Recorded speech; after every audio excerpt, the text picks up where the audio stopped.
For the longest time, people thought the 4 minute mile was impossible. They thought your lungs would explode.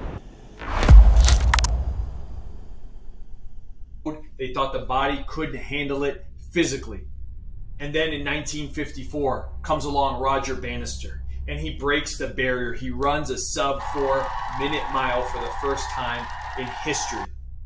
And his lungs didn't explode. He made it through successfully. But the experts said for it to be accomplished, it was going to have to be a perfect condition day. It was going to have to be a dry day with no rain. It was going to have to be a perfect 68 degrees outside. And there would have to be a lot of people in the stands to get the adrenaline up, just in a lot of great feel to push him through.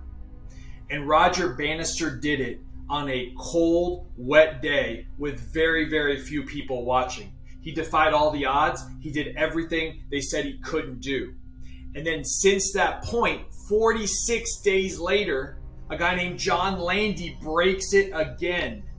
And then since then, many, many others have broken it so many times that many high school athletes and runners have accomplished the same feat. But for 50, 60, 70 years prior to Roger Bannister, it had never been accomplished. And the reason is because the mind has its own barriers and its own limits. And once it sees what it can do, it starts to say, why not me? We get to see it all the time at the Baseball Velocity School, middle school and high school players.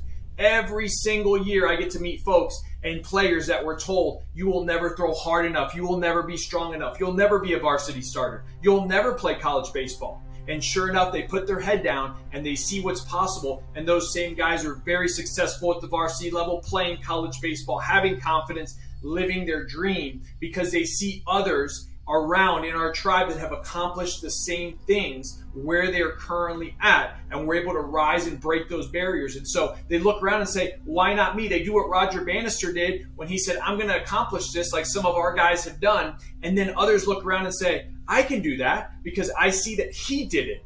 And John Landy did it in the case of watching Roger Bannister.